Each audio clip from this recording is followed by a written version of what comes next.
L'effet de la fatigue, c'est un désordre et ce n'est pas une pathologie. Une pathologie, c'est quoi? C'est une maladie. Donc, une maladie qui peut attraper un matériau de construction, tel que n'importe quoi, n'importe quel matériau de construction. Il peut attraper une maladie, donc qui vient de l'extérieur. Mais la fatigue, c'est un désordre. C'est un désordre, donc qui vient un petit peu de la propriété des matériaux en général. Quand ils sont soumis à des cycles nombreux de chargement-déchargement, à se casser. Alors, qu'est-ce que c'est que la fatigue? La fatigue, c'est une rupture, mais qui est faite avec une sollicitation moindre, plus faible que celle de la résistance. Donc, on sait pour qu'on ait une rupture au niveau d'une section, il faudrait que sigma soit égal à R. Sigma, c'est quoi? C'est la contrainte. R, c'est la résistance. Donc, si sigma est égal à R, je vais avoir rupture. Mais pour la fatigue, si sigma, par exemple, la sollicitation, elle est égale à R sur 2 ou bien R sur 4, donc R sur 2 ou R sur 4, elle ne va pas induire, donc elle ne va pas entraîner la rupture. Mais elle peut la faire, donc elle peut entraîner à une rupture si elle est faite à plusieurs reprises. Donc si elle est faite plusieurs fois. Donc je peux rompre quelque chose. Donc quand vous êtes à la maison peut-être, et vous avez un petit fil à casser, tel qu'un trombone, qu'est-ce que vous faites? Vous ne pouvez pas le casser du premier coup. Qu'est-ce que vous faites? Vous le faites fatiguer. Donc, je crée des cycles chargement, déchargement, chargement, déchargement. Je vais le faire fléchir à plusieurs reprises. Donc, je crée des petites contraintes. Mais ces petites contraintes sont nombreuses. À partir d'un certain nombre de cycles chargement-déchargement, vous pouvez couper ou bien casser un fil de fer. Donc la même chose pour un ouvrage d'art. Un ouvrage d'art, quand il est soumis à un cycle chargement-déchargement à plusieurs reprises, ces cycles de chargement-déchargement n'entraînent que des contraintes, des petites contraintes. Ces petites contraintes répétées, à partir d'un certain nombre, ils peuvent casser un ouvrage. Plus la contrainte elle est petite, plus j'ai besoin d'un nombre de cycles de chargement plus important. Plus cette sollicitation ou bien cette contrainte, elle est importante, elle s'approche de la limite de résistance du matériau, plus les cycles de chargement-déchargement pour casser mon ouvrage sont moins nombreux. Donc voici un petit peu la propriété de la fatigue. Alors ça, qu'est-ce que vous avez ici? Vous avez 3 photos dans des ouvrages d'art métalliques où on a découvert des fissures par fatigue. Donc, le premier, il est ici. Donc, il se trouve au niveau de l'angle. Donc, entre la poutre, entre la semelle de la poutre et un raidisseur. OK. Monsieur, le partage, monsieur. Comment? On voit pas les photos. Vous n'avez pas partagé les photos. ما راكمش تشوفوهم مليح ولا ما راكش تشوفوا كامل؟ Non, ما كانش قاعد بارتاج. اه بون هنا راه يخرج عليه راه كاين بارطاج. وقتاش انا مزال ما وصلنيش الصيف بالك كيتي نعاود نولي. دايركت بروبليم كونيكسيون. شو خرج من التيمس عاود ولي رمضاني.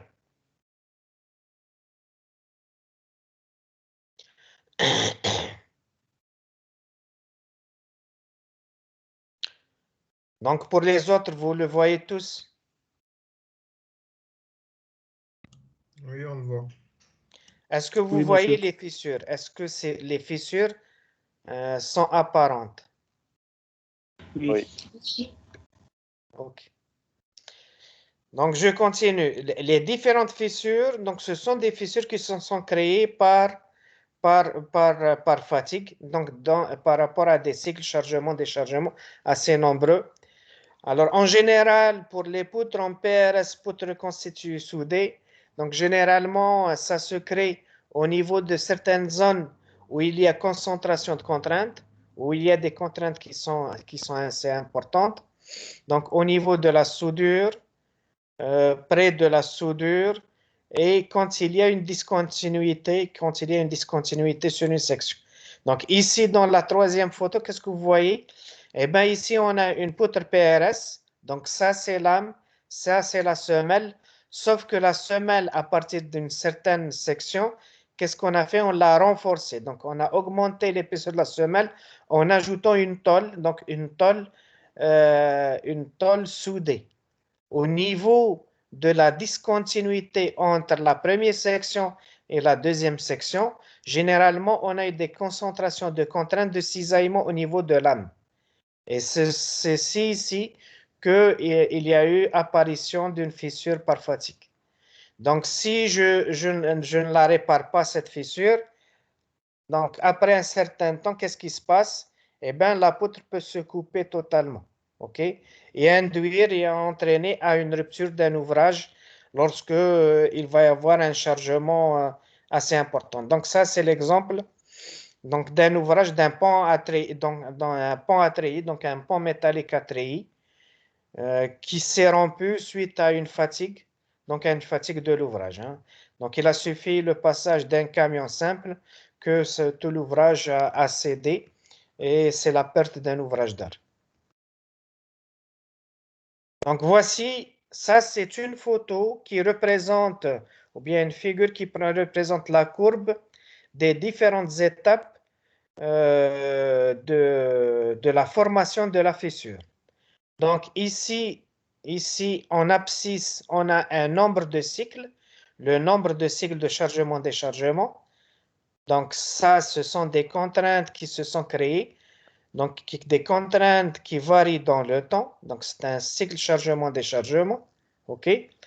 Et ça, en ordonnée, vous avez la longueur de la fissure. La longueur de la fissure. Alors, qu'est-ce qu'on fait? C'est une expérimentation qu'on peut faire au laboratoire. Qu'est-ce qu'on fait? On prend un échantillon métallique, donc un élément, une barre de fer, et qu'est-ce que je vais faire? Je vais lui créer une petite fissure de 0,5 mm. Donc, une petite fissure au départ. Donc, ce qu'on appelle une fissure d'amorçage. OK? Et je vais la solliciter par des cycles chargement-déchargement à des contraintes assez petites. Alors, qu'est-ce qui se passe? C'est que il y a une période d'amorçage. Cette période d'amorçage, c'est quoi? Qu'est-ce que ça veut dire? Ça veut dire que pendant un certain temps ou une certaine période, OK? Eh bien, cette entaille, ou bien cette micro-fissure reste constante. Donc, elle est stable. Donc, il n'y a aucun problème. À partir d'un certain nombre de cycles chargement-déchargement, qu'est-ce qui se passe? Eh bien, il va y avoir des petites ruptures à une échelle microscopique au niveau de cette entaille. Et ainsi, cette entaille va se créer, donc il va y avoir création de petites microfissures. Donc ça, c'est à une échelle microscopique. Donc si on la voit avec un microscope électronique, qu'est-ce qu'on fait? On voit une formation d'une microfissure, donc qui n'est pas apparente à l'œil nu. Dès que ces microfissures vont se développer au niveau de cette entaille, alors les cycles chargement-déchargement après ça vont propager ces micro-fissures en fissures. Et ainsi, cette barre de fer, donc qui avait une entaille ici très petite de l'ordre de 0,5 mm, eh bien, va se développer. Donc, dès que l'entaille, elle se développe et elle devient fissure. Et cette fissure qu'est-ce qu'elle va? Elle va coloniser toute la section. Donc, au départ, elle est une petite entaille. Ensuite, elle se développe. Et vous voyez que son développement ou bien sa propagation, elle se fait à une échelle exponentielle. Ça veut dire que dans le temps, donc, elle devient de plus en plus rapide, OK, jusqu'à la rupture. Donc, une propagation brutale de la fissure jusqu'à avoir une rupture. Donc, ça, c'est le schéma général de la propagation de la microfissure dans un problème de fatigue. OK? Donc, elle est stable. À un certain moment, j'ai une microfissure.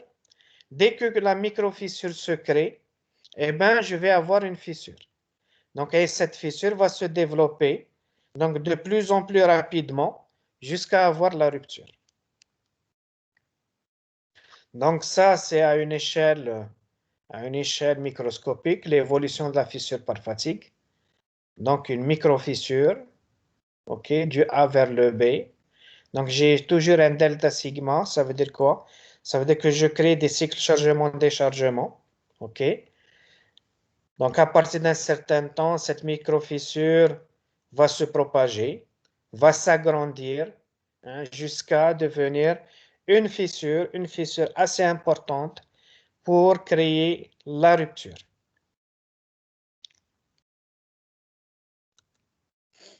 Donc, ça, ce sont des exemples réels de mécanismes d'endommagement par fatigue au niveau des poutres métalliques. Donc, vous voyez un petit peu, c'est au niveau des angles, au niveau des discontinuités, au niveau des soudures, OK? Donc, ça, ce sont des fissures donc, qui se sont créées par l'effet de la fatigue sur un ouvrage d'art. Ça, c'est une échelle à une échelle microscopique. Eh ben, ce sont les microfissures. Ils sont de l'ordre de 40, 50 ou bien 60 micromètres. Donc, ça veut dire 0,04 ou bien 0,05, 0,05 millimètres. Et après ça, elle se développe et entraîner à des ruptures. Alors, ça, c'est le schéma de ce qu'on appelle la courbe de Wöhler. Donc, Wöhler, c'est un savant allemand qui a beaucoup travaillé sur les problèmes de fatigue. Donc, on l'appelle courbe Wöhler ou bien courbe SN. SN, il vient de strength, ça veut dire stress. Strength, c'est stress, ça veut dire contrainte. N, c'est number. معناها la contrainte en fonction du nombre de cycles chargement-déchargement. Ce sont des courbes qu'on développe à des échelles logarithmiques. OK? Alors, cette courbe, elle est composée en général, pour n'importe quel matériau, elle est composée de 3 étapes, ou bien 3 parties. La partie résistance ultime, qu'est-ce qu'elle me dit? Ça, c'est un palier. C'est un palier, ça veut dire que c'est une partie horizontale qui me dit que quand le nombre il est petit, le nombre de chargement-déchargement, eh ben, pour avoir la rupture, il faudrait avoir une contrainte ou bien créer une contrainte qui est égale à la limite d'élasticité du matériau. Donc, à la limite d'élasticité du matériau. Pour des cycles chargement-déchargement plus nombreux, donc aux alentours de 20 000, 30 000 cycles chargement-déchargement, je peux avoir des ruptures en créant ou bien en sollicitant mon échantillon à des contraintes plus faibles que Fy. OK? Donc, plus la contrainte elle est petite, plus j'ai besoin de plus de nombre de cycles chargement-déchargement pour avoir la rupture. Par exemple, si je prends à 10 puissance 5, ça veut dire 100 000 cycles de chargement-déchargement, eh ben, avec 100 newtons par millimètre carré, je peux avoir une rupture. OK? À moins de 50 newtons par millimètre carré, si je sollicite mon échantillon moins de 50 newtons par millimètre carré, qu'est-ce qui se passe? Eh bien, j'ai besoin non pas de 100 000, j'ai besoin de 1 million de cycles chargement-déchargement. Donc, j'ai besoin de 10 fois plus de cycle chargement-déchargement pour avoir une rupture avec une contrainte aux alentours de 45-47 newtons par millimètre carré. OK? Alors, plus la contrainte sollicitante, elle est petite, plus j'ai besoin d'un nombre de cycles chargement-déchargement plus important. OK? Alors, on se retrouve avec une troisième partie. Eh bien, ce palier-là. Ce palier-là, il est appelé limite de fatigue. Qu'est-ce que ça veut dire limite de fatigue? Qu'est-ce qu'il me dit, cette limite de fatigue? Elle me dit que si vous créez ou bien vous sollicitez votre échantillon, votre élément métallique, votre poutre métallique à une contrainte moins que la limite de la fatigue, eh bien, vous ne pouvez jamais avoir une rupture par fatigue. Vous ne pouvez jamais avoir une rupture par fatigue parce qu'il faudrait une infinité. Hein? Il faudrait une infinité de cycles chargement-déchargement. C'est-à-dire, au-delà, moins que la limite de fatigue, vous ne pourrez jamais créer une rupture par fatigue au niveau de l'échantillon. Donc ça, c'est une propriété physique de tous les matériaux. Donc béton, béton armé, béton précontraint, acier, aluminium, tous les éléments de la nature. Le bois, tous les éléments qui peuvent être utilisés dans le domaine du génie civil. Alors ça, c'est un algorithme. Oui.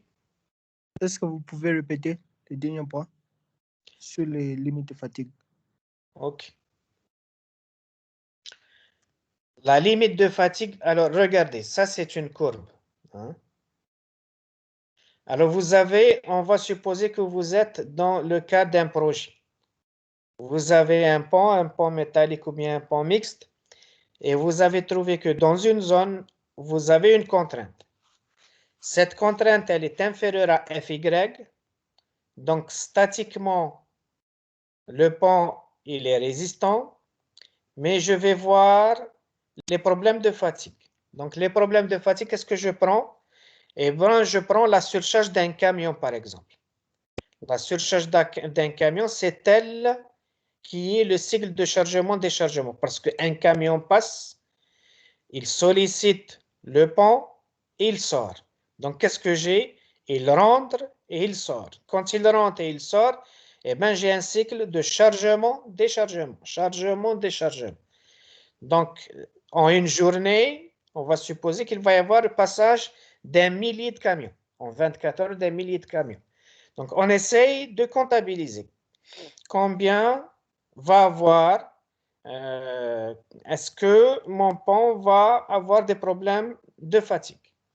Alors, si mon camion me crée, par exemple, une contrainte qui est de l'ordre de 100 newtons par millimètre carré. Alors, qu'est-ce que je fais? Eh bien, je vais projeter cette valeur, 100 newtons par millimètre carré, sur ma courbe. Ma courbe, elle est composée d'une partie horizontale, une partie inclinée, ensuite une partie horizontale. Alors, je vais projeter. Quand je fais la projection, ensuite sur l'axe des abscisses, on va trouver qu'est-ce que me dit cette courbe SN. Elle va me dire que à peu près, si avec ce camion, il va y avoir passage de 100 000 cycles chargement-déchargement, mon pont va se rompre. Donc, il va y avoir micro-fissure, fissure, rupture.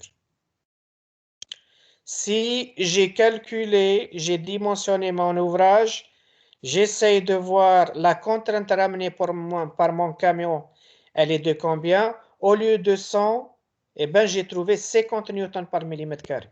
Ça veut dire que quand le camion rentre dans l'ouvrage et il sort, qu'est-ce qu'il fait? Eh bien, il donne 50 newtons par millimètre carré sur une zone, sur une poutre, sur une section donnée. 100 newtons par millimètre carré, je vais voir quel est le nombre de cycles chargement-déchargement pour qu'il y ait rupture. Eh bien, je fais la projection de 50 sur la courbe. eh ben, sur l'axe des abscisses, eh ben, je vais trouver qu'il faudrait 1 million de cycles chargement-déchargement sur mon camion.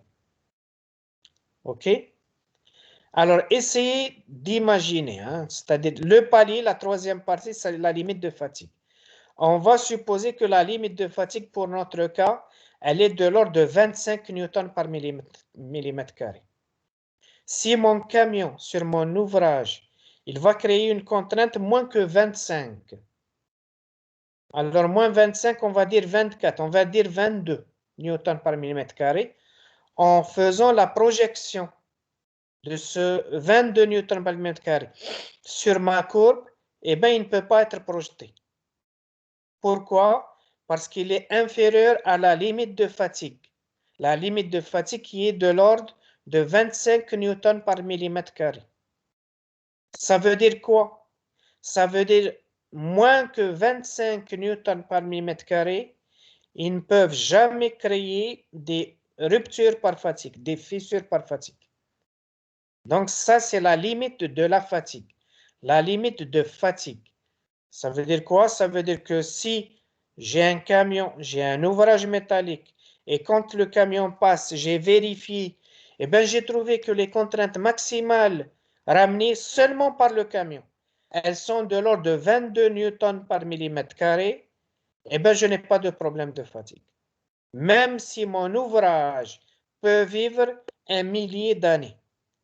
Même si mon ouvrage il a été bien entretenu, il n'y a pas de problème de corrosion, même s'il vive 1000 ans, il n'aura jamais un problème de rupture par fatigue. OK? Donc, voici un petit peu la propriété de la fatigue sur les ouvrages. C'est compris? C'est clair? Oui, c'est clair, monsieur. OK. Alors, je peux... On va sauter ça. On va sauter, c'est un petit peu compliqué. Ça, c'est l'algorithme du cumul de dommages. C'est un petit peu difficile, il faut l'expliquer par un tableau. Hein, donc, comme ça, c'est difficile parce qu'il y a un organigramme, il y a un algorithme. Peut-être que je vais vous le faire, mais il faudrait trouver une solution pour le... Ou bien un tableau, ou bien une caméra. OK. Alors, on rentre maintenant dans les pathologies des ponts en maçonnerie. Donc, on a terminé un petit peu avec c'est le chapitre 3, hein, ce n'est pas le chapitre 2. Donc, on a vu les ponts en béton armé et béton précontraint, chapitre 1. Chapitre 2, les ponts métalliques. Chapitre 3, les pathologies des ponts en maçonnerie. Alors, pourquoi on traite les ponts en maçonnerie? Parce qu'on a jusqu'à présent dans notre patrimoine des ouvrages d'art, dans notre patrimoine des ponts, donc une bonne partie qui est en maçonnerie de pierre et qui est généralement structurellement, elle est un petit peu différente des ponts en béton et des ponts métalliques. Donc, ce sont les anciens ponts, ce sont les ponts qui existent, qui sont toujours fonctionnels, qui sont construits par un appareillage de pierre, de maçonnerie. Et de point de vue constructif, ils sont un petit peu plus compliqués, plus particuliers. Et leur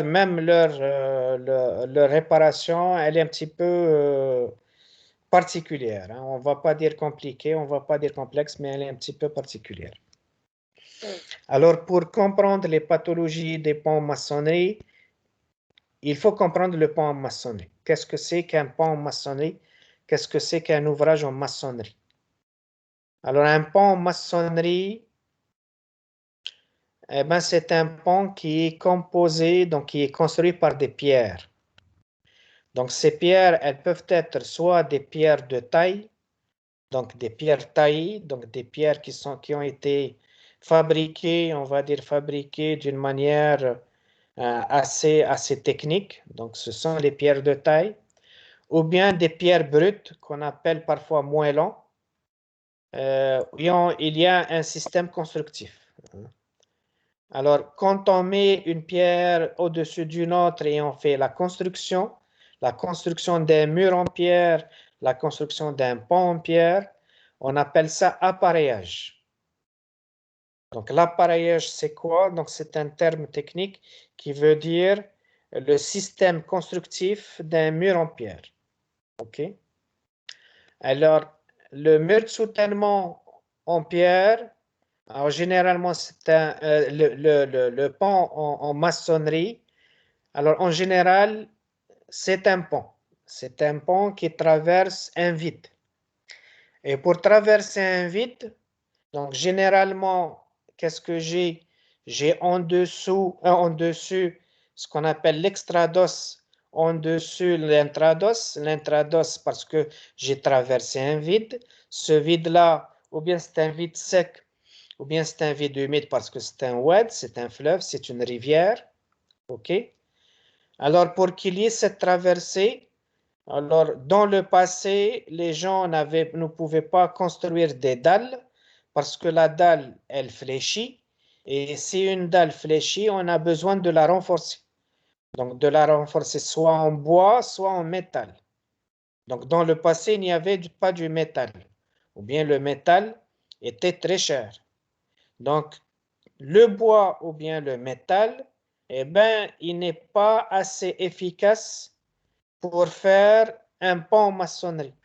Alors pourquoi? Parce qu'il y a de l'humidité en général, comme le bois, comme l'acier, ce n'est pas du tout intéressant de les mettre parce qu'ils vont se pourrir ou bien se corroder rapidement. Donc il faudrait faire le tout en pierre. Donc qu'est-ce qu'on fait? On fait la voûte. La voûte, c'est une forme géométrique qui est courbe. Pourquoi on l'a fait?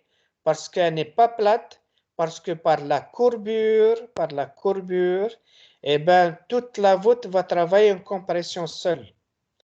Donc, les voûtes en général, elles ont une courbure de telle manière qu'elles ne vont pas fléchir, elles vont se comprimer. Et puisque la pierre, elle a une bonne résistance à la compression, donc ça, c'est la meilleure solution. Donc, c'est pour cela que dans les constructions en maçonnerie de pierre, et bien aussi les ponts en maçonnerie, il y a toujours l'arc, il y a toujours la voûte. L'arc et la voûte elles font quoi? Eh bien, elles font travailler l'arc ou bien la voûte, c'est-à-dire l'intrados, elles vont le faire travailler totalement en compression. Et dans ce cas-là, on a une meilleure stabilité. OK? Donc, qu'est-ce que j'ai? Eh bien, dans le pont, qu'est-ce que j'ai? Eh bien, j'ai la voûte, j'ai les pieds droits qui supportent la voûte. Donc, le pied droit, c'est un montant, c'est un mur qui est aussi en pierre, OK? Donc, il supporte la voûte. En général, c'est un élément qui est assez épais, qui est très épais, OK? Eh bien, la voûte, elle est composée de pierres ou bien de grosses pierres qu'on les appelle parfois les voussoirs. C'est dans le même chemin d'idée que le voussoir. Le voussoir, c'est quoi? Eh bien, c'est un élément que j'utilise pour créer mon pont. Hein. Ce sont des éléments juxtaposés. Donc, je mets une après l'autre jusqu'à avoir donc ma travée jusqu'à avoir ma voûte. Eh bien, c'est un certain nombre de pierres. OK? Alors, la pierre qui se trouve au sommet de la voûte, elle est appelée clé de voûte. Clé de voûte. C'est la dernière pierre généralement qui est construite. Alors, en général, comment on construit ce système-là? Eh bien, on fait un cintrage en bois. OK? Donc, un cintrage, je vais vous montrer.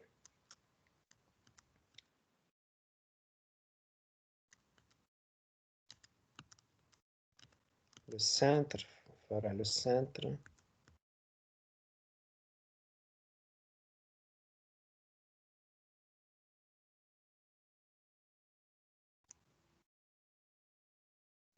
Donc, voici la photo en bas à gauche.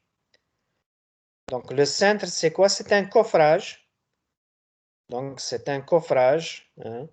Donc, il y a la même géométrie que la voûte qu'on va créer et sur lequel on va poser les pierres hein, jusqu'à créer la voûte en totalité. Alors, lorsque la voûte elle est créée en totalité, eh ben, je peux enlever ce cintre-là et je vais remarquer que ma voûte va se supporter d'elle-même. Donc, va résister totalement parce qu'elle a été finalisée. OK? Donc, ça, c'est le cintre. Donc, c'est un coffrage que je peux enlever après. Alors, la clé de voûte, c'est la dernière pierre que je vais mettre au sommet. Et on l'appelle clé de voûte. Clé de voûte. Pourquoi clé? Parce que si je l'enlève, c'est toute la voûte qui va se déstabiliser. C'est pour cela qu'on l'appelle clé de voûte. OK? Alors, il y a la voûte, il y a les pieds droits, OK? Il y a les culées qui se trouvent derrière, donc avec le même système. Donc, mur en retour, c'est-à-dire pour finaliser le pont. Alors, entre la voûte et le sol, donc, et la chaussée du pont, qu'est-ce qu'on fait? En général, on faisait un remplissage en terre. Un remplissage en terre, et cette terre, elle est mélangée à de la grosse pierre. Pourquoi on ne le faisait pas en pierre?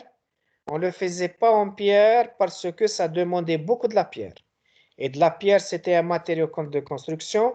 Et dans le passé, la pierre, quand même, c'était un matériau cher. Donc, c'était difficile parce qu'on a besoin de grandes quantités. Alors, qu'est-ce qu'on faisait?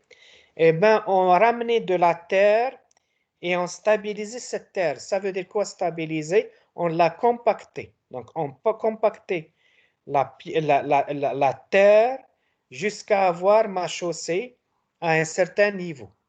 Donc, toute la voûte, la culée, donc on ramenait de la terre, on l'a compactée, on l'a damée, donc il y a eu un damage, jusqu'à former ma chaussée, donc ma chaussée normale, la chaussée du pont. OK? Alors ça, c'est pour la construction du pont. Donc, il y a d'autres éléments qu'il faut connaître. Pour la plupart, les pieds droits avaient des fondations. Donc, c'est des fondations qui étaient en pierre en général. Donc, ou bien en pierre brute, c'est-à-dire du moellon, ou bien en pierre de taille de grand format. Mais en général, c'était des pierres ramenées des moellons. On créait notre semelle de fondation. Alors, on faisait aussi du harpage. Du harpage, c'est quoi? Eh bien, c'est de la pierre de taille, donc bien finie, bien angulaire, donc qui formait l'angle des murs. Alors, on l'appelle ce système-là harpage et on ramenait les pierres. Ces pierres-là qui sont bien travaillées, donc des pierres de taille, ça veut dire des pierres taillées, on les appelle boutis ou bien carreaux. OK, boutis ou carreaux. Le garde-corps, on l'appelait bahut. C'est un bahut. Hein, il a eu, c'est un petit fût, c'est un petit mur. OK, et ça devient le parapet. Le parapet, c'est le garde-corps, on va dire le garde-corps du pont. OK. Alors, en vous décrivant le pont, eh ben, le point faible du pont en général, et qui est la source des désordres qui sont dus généralement à des crues d'eau. Qu'est-ce que ça veut dire une crue d'eau? Ça veut dire que la rivière a débordé, donc il y a de grandes pressions d'eau de la rivière. Alors le point faible, c'est premièrement la surface de contact avec les courants d'eau. Eh bien, c'est le mur, s'il n'est pas bien protégé, s'il n'est pas bien résistant, mais aussi c'est la terre qui se trouve à l'intérieur du pont. Cette terre-là, si de l'eau peut rentrer à travers la pierre et il va saturer le sol ou bien de la terre qui se trouve à l'intérieur, et bien aussi c'est un problème et qui va déstabiliser mon pont. Donc c'est un grand problème qui va déstabiliser mon pont et ainsi engendrer sa rupture. OK? Donc, je dis et je le répète, c'est-à-dire pour bien comprendre les pathologies et les désordres dans les ponts en maçonnerie, il faut bien comprendre le pont, ses composantes, donc comment il a été construit, etc. Donc, plus je comprends un malade, plus je peux comprendre sa maladie. OK? Donc, quand vous vous trouvez devant un pont maçonné, un petit problème de déstabilisation ou autre, donc il faut bien comprendre ses composantes et comment il a été construit.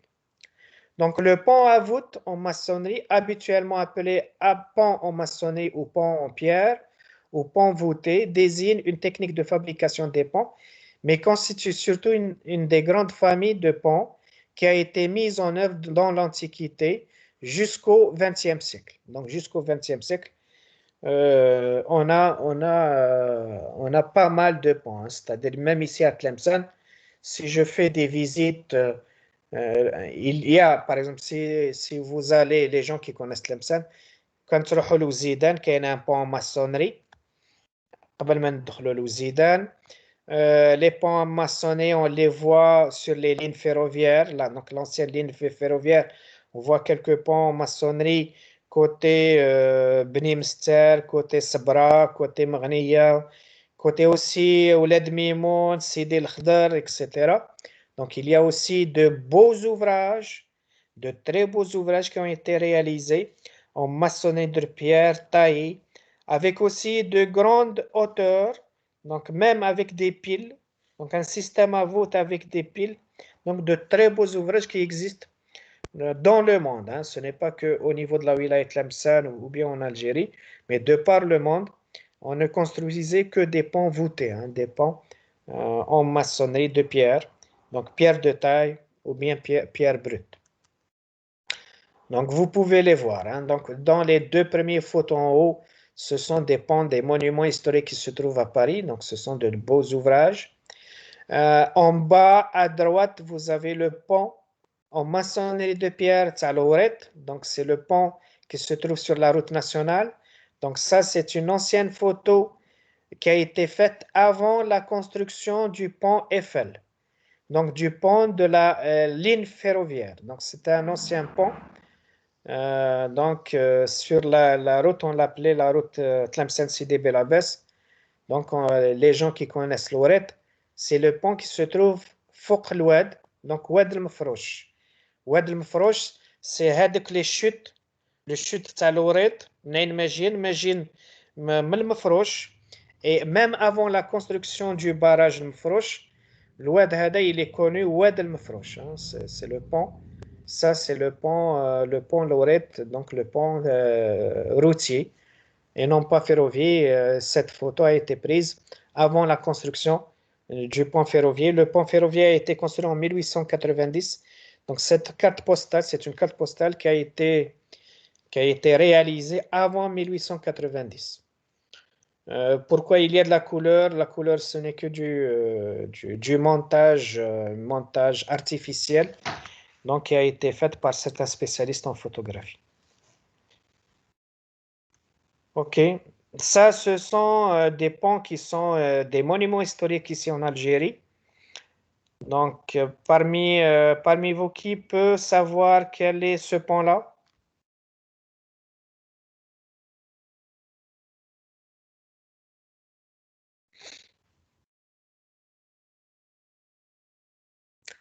Les Algériens, je connais Arfad le pont.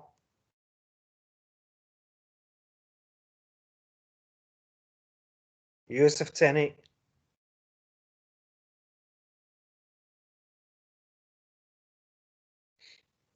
Vous êtes présent ou pas? On est là. Mais de quelle wilaya? إلا نقول لك كالولاية صحيح تعرف اش اسمها هي. قسنطينة. قسنطينة نيشان. شكون اللي قال قسنطينة؟ طالب. طالب. Donc ça c'est le pont sur Oued Rimel. Donc c'est un pont. Donc c'est pour cela qu'on dit que donc Constantine me fait gérer les ponts suspendus. Hein. Donc il fait même des ponts en maçonnerie de très belle qualité. Ça c'est un monument historique classique. Donc qui a été fait dans la période coloniale, qui est assez grand, assez long et qui passe au-dessus de grandes brèches, hein, de grandes gouffres. Donc ça c'est un pont en maçonnerie de pierre qui est toujours stable jusqu'à présent, qui est fonctionnel. Alors ça, c'est une composition des ponts. Donc, ça, c'est le côté conceptuel du pont. Donc, tout ce qui est terminologie, on appelle ça ouverture, saculé, ça c'est pile. Ce qui se trouve au-dessus, on l'appelle tympan. Donc ça, c'est la naissance, ça c'est le rein, hein, d'un pont. Donc c'est un petit peu la même photo qu'on a vue sur la première page. Donc il nous donne une idée sur tout ce qui est terminologie. Cette terminologie, elle est nécessaire. Elle est nécessaire pour faire une description. Quand on est dans le cadre d'une expertise, d'un ouvrage soumis à des petits problèmes, on est obligé de connaître la terminologie pour faire une description. OK. Alors, pour un mur en pierre, alors la pierre en général, elle est appelée boutis, la boutis. Quand elle est taillée de telle manière à avoir des lits, on l'appelle boutis. Alors, quand le mur en pierre, il est assez large, il est très grand, il est grand, alors, et on ne peut pas trouver des boutis, qu'est-ce qu'on fait? On fait ce qu'on appelle des demi-murs et on fait un remplissage à l'intérieur par des fourrures. Les fourrures, ce sont des petites pierres avec un lion. On l'appelait béton, hein. On l'appelait au 18e, 17e siècle, on l'appelait béton. Hein. Béton, c'était quoi? Eh bien, c'était des pierres, des pierres, non pas du gravier, mais c'était des pierres, donc mélangées à de la chaux, et ça donnait un mur qui est plus épais et plus résistant. OK? Alors, parfois, pour rigidifier le mur, donc on fait un chaînage entre les deux parties. Alors, ce chaînage, il est appelé boutis parpaing.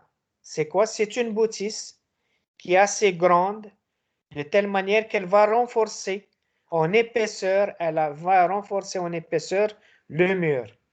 Donc, on l'appelle boutis parpaing. OK? Boutis parpaing. Alors, en général, pour que le mur, surtout les murs de front au niveau des culées. Donc, les culées dévoûtent. Hein. En général, il y a du sol, il y a de la terre. Cette terre, elle peut être saturée d'eau. On devrait toujours réaliser des barbacanes. Des barbacanes, c'est quoi? Eh bien, des trous.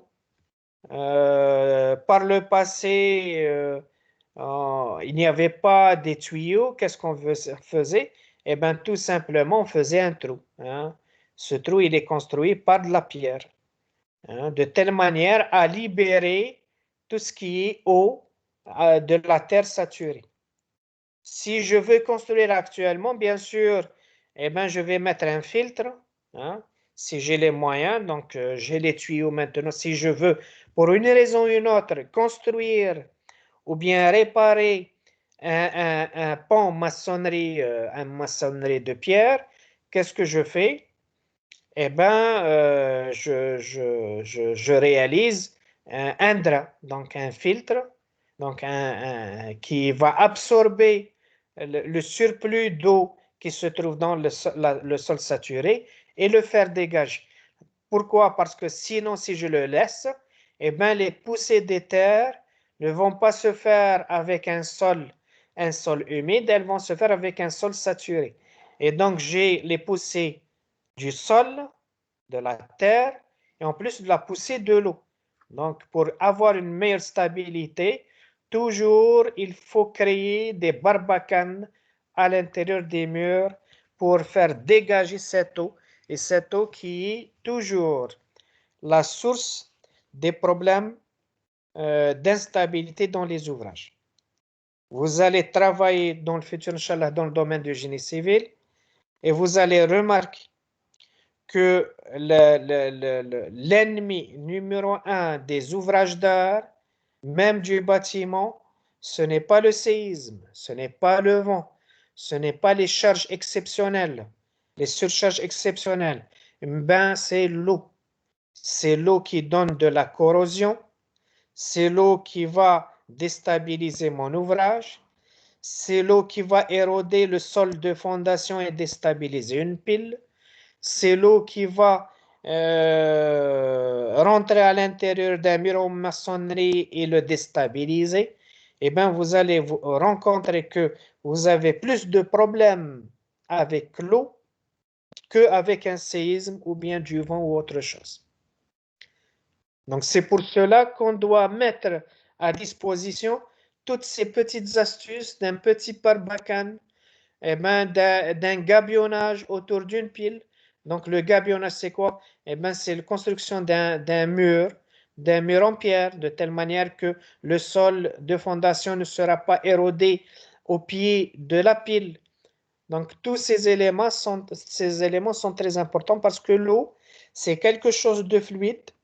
C'est quelque chose qui est très malin, qui va travailler dans le temps, qui va travailler tout doucement. Et il peut vous déstabiliser de grands ouvrages. OK? Alors, les mécanismes causes de désordre peuvent être classés dans les catégories suivantes. Donc, au niveau des... Oui. La semelle de fondation pour le mur, comment elle est construite? La semelle de fondation, en fin de compte, c'est tout à fait simple. Hein. C'est un grand mur en pierre. Donc, c'est un grand mur en pierre et qui est, comment on appelle? Donc, je crée un grand trou, une grande fouille, et je fais un mur qui est plus large que le mur de la pile, ok? Donc, qui est plus large, où je mets plus de liant. Le liant, ça veut dire la chaux ou bien le ciment, si je le construis maintenant, et qui va servir de fondation de pierre, de fondation de la pile. C'est tout simple. OK? Parce qu'il n'y avait pas de béton. Donc, il n'y avait pas de béton. On ne pouvait pas créer une grande pierre qui va jouer le rôle d'une semelle de fondation en une seule pièce. Eh bien, tout simplement, on faisait un appareillage de pierre assez solide avec des joints et des vides entre elles moindres qui doivent être bien compactés et ça va jouer le rôle de la semelle de fondation. C'est clair, Jir? Oui, c'est clair. Alors, on va citer maintenant les différentes causes désordre au niveau des murs en pierre. Elles sont nombreuses. Parce que le mur en pierre, il est un petit peu spécifique, il est un petit peu spécial. Eh bien, les différentes pathologies qu'on peut dénombrer sont nombreuses. Eh bien, il peut y avoir des désordres par défaut de conception ou de construction. Un défaut de conception ou bien de construction peut être l'origine d'un désordre. Par exemple, si j'ai une voûte qui est très large, eh bien, généralement, elle ne supporte pas correctement eh bien, les charges, elle va se déstabiliser facilement. Donc, c'est pour cela que c'est un défaut. Il y a les problèmes de l'eau, les actions de l'eau. Il y a les altérations des matériaux, pierres, briques et mortiers Qu'est-ce que ça veut dire altération? Ça veut dire qu'ils vont se dégrader. Eh bien, elles peuvent se dégrader par des problèmes d'eau, par des problèmes de végétaux, de la mauvaise végétation, donc il va s'incruster à l'intérieur de la pierre par les racines, par les acides ramenés des racines. Eh bien, la pierre, elle peut se dégrader, elle peut se casser, mais aussi par un environnement. Si l'environnement il est salin, il est pollué, donc il y a l'altération du matériau tel que la brique ou bien la pierre. Il y a les désordres physico-chimiques, il y a les mises en contact de matériaux incompatibles. Alors, qu'est-ce que ça veut dire incompatible? Par exemple, pour une raison ou une autre, qu'est-ce que j'ai fait? Au niveau d'un mur en pierre de taille, donc bien fini, qu'est-ce que je fais? Eh bien, je vais sceller, je vais faire un scellement d'un élément métallique. Par exemple, je vais sceller une échelle métallique pour descendre en bas. Eh bien, cette échelle métallique, c'est de l'acier. L'acier va se corroder. La corrosion à l'intérieur de la pierre, eh bien, cette corrosion va faire éclater la pierre. Donc, comme elle fait éclater le béton. Donc, c'est la même chose. Alors, il y a la chape d'étanchéité absente ou inefficace. Je ne mets pas d'étanchéité au-dessus, c'est en dessous de la chaussée. Donc, en dessous de la chaussée, si je ne mets pas d'étanchéité, eh bien, l'eau des pluies peut rentrer à l'intérieur de ce sol compacté, de cette terre compactée qui se trouve au-dessus de la voûte, et ainsi la déstabiliser par saturation de la terre, donc saturation d'eau. Alors, il y a les mauvaises qualités du matériau de remplissage. Si je mets une mauvaise terre, eh bien, j'ai choisi une argile de mauvaise qualité. Donc, cette argile, elle peut être une argile gonflante. Je n'ai pas de bonnes connaissances dans le domaine des argiles et des terres. Et sans se me rendre compte, eh bien, j'ai pris une argile gonflante. Cette argile gonflante, quand elle est saturée d'eau, elle gonfle et donc elle va casser mes murs. Donc ça, c'est lorsque j'ai une mauvaise qualité des matériaux de remplissage. Il y a le drainage inexistant. Je n'ai pas mis de barbacane. Donc il n'y a pas de drainage. Modification des conditions d'utilisation de l'ouvrage. Augmentation des charges d'exploitation. Ça veut dire quoi? Eh bien, j'ai fait passer des surcharges exceptionnelles, hein, sans me rendre compte que ça, c'est un pont maçonné de pierre et il risque de se rompre. Hein. Dans ce cas-là, il faudrait que je fasse passer ma surcharge exceptionnelle par une autre route, par un autre chemin. Donc, il faut dévier la circulation qui peut causer des problèmes sur mon ouvrage. Modification de la géométrie. J'ai fait quelques aménagements et j'ai touché à mon pont, donc je peux le déstabiliser. Mouvement de fondation. Action de la végétation au voisinage immédiat des ouvrages. Un renforcement ou bien une réparation mal faite. Un nettoyage qui a été fait sur l'ouvrage, mais c'est un nettoyage qui est fait d'une manière abusive. Il a touché un petit peu à la stabilité de l'ouvrage. Et il y a parfois des actions accidentelles. Par exemple, si j'ai un grand fleuve, si j'ai une grande rivière, il y a eu passage d'un petit bateau et il y a eu des problèmes de choc. Donc, des chocs de petits bateaux, bien de grands bateaux avec l'ouvrage. C'est aussi un problème qui peut créer une instabilité. Quand il y a des crues, par exemple, parfois il y a des crues, fait à un pont, mais quand il y a eu des crues, eh bien, il y avait de grands arbres qui circulaient au-dessus et ces arbres-là ont percuté, donc il y a eu des chocs avec les ponts maçonnés. Eux aussi peuvent créer des instabilités et donc des ruptures de l'ouvrage. Donc, vous voyez qu'il y a un nombre très important d'éléments qui peuvent causer de grands problèmes au niveau des ponts maçonnerie. Alors, pourquoi? D'une part, parce que le pont maçonnerie, pour bien situer la chose, il faut voir qu'il est composé de plusieurs pièces. De plusieurs pièces. Non pas, il est composé par exemple de 5 poutres en béton précontraint avec une dalle. Donc si j'ai par exemple un tablier il est composé de 2, 3, 4 poutres, béton précontraint ou bien métallique avec une dalle. Et vous avez votre pont. Mais ici, c'est la construction qui est faite de plusieurs éléments avec des joints. Et ces joints-là, généralement, elles sont plus ou moins efficaces. C'est de la pierre, ce n'est pas du béton. OK? Ça, d'une part, il y a de la sol, il y a du sol, il y a de la terre argileuse qui se trouve à l'intérieur. Il y a des malfaçons, on n'a pas mis des barbacanes. Il y a parfois des joints qui ont été mal faits. Eh bien, c'est un petit ouvrage, ce n'est pas un grand ouvrage. OK? C'est un ouvrage qui est très ancien, donc qui n'a pas été calculé dans les règles, suivant les règlements. Parce qu'à cette époque-là, au 18e, au 19e siècle, il n'y avait pas de règlement de calcul sur les ouvrages. OK? Donc, tous ces éléments font que les ponts en maçonnerie, ce sont des ponts fragiles qu'il faut donner une meilleure attention et il faut les sauvegarder, il faut les entretenir d'une manière régulière. C'est pour cela qu'elles ont des désordres, des pathologies plus nombreuses et les causes sont plus nombreuses. OK? Des questions?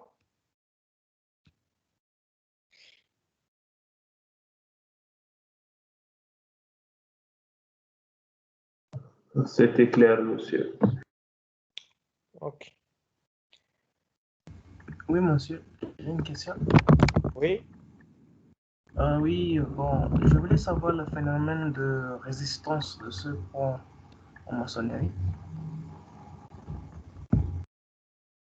Comment calculer sa résistance? Comment évaluer sa résistance? Voilà, comment ça réagit pour avoir une résistance contre les contraintes? Alors c'est difficile, hein? C'est difficile parce que ce sont des ouvrages anciens. Et même si je fais une modélisation du pont, cette modélisation n'est pas très efficace. Alors pourquoi? Parce que il faudrait maintenant faire la modélisation par quel type d'éléments finis, comment je peux modéliser le joint. Le joint, ça veut dire quoi? Ça veut dire le ciment qui se trouve entre les pierres. C'est difficile. Et même si vous essayez à faire une modélisation correcte pour pouvoir calculer les contraintes qui se trouvent à l'intérieur en modélisant aussi les charges, eh ben, le résultat du calcul n'est pas très exact. Hein. C'est difficile. Premièrement, il est compliqué, l'ouvrage. Deuxièmement, on n'a pas une information sur les caractéristiques mécaniques des matériaux. Donc, on ne peut pas les avoir. Pourquoi on ne peut pas les avoir? Est-ce que je peux prendre un échantillon, faire des essais? Oui, vous pouvez le faire.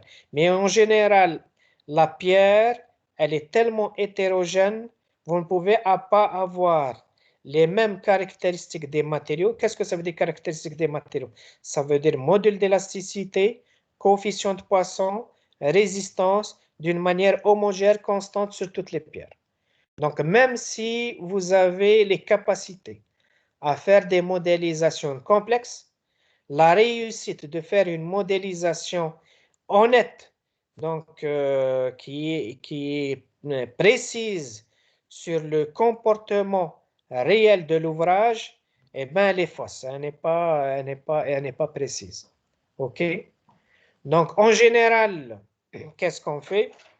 Eh bien, on ne peut rien faire. C'est-à-dire, on essaye de réparer par rapport à tout ce qui est qualitatif. C'est-à-dire, on ne rentre pas dans l'évaluation quantitative de la résistance.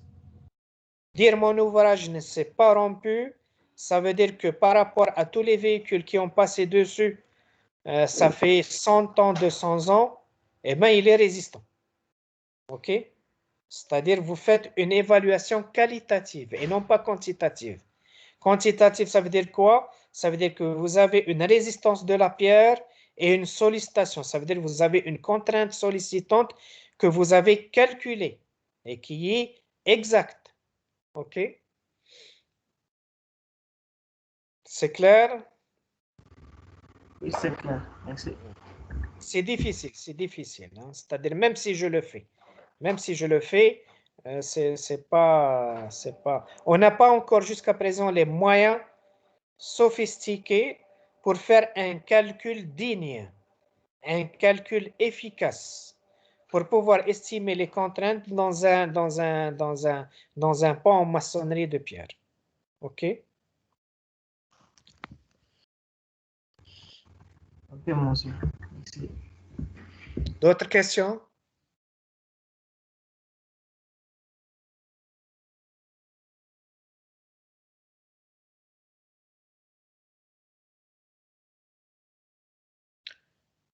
Ok, on va s'arrêter ici. On va terminer, Inch'Allah, la prochaine fois. Donc, les slides qui nous restent.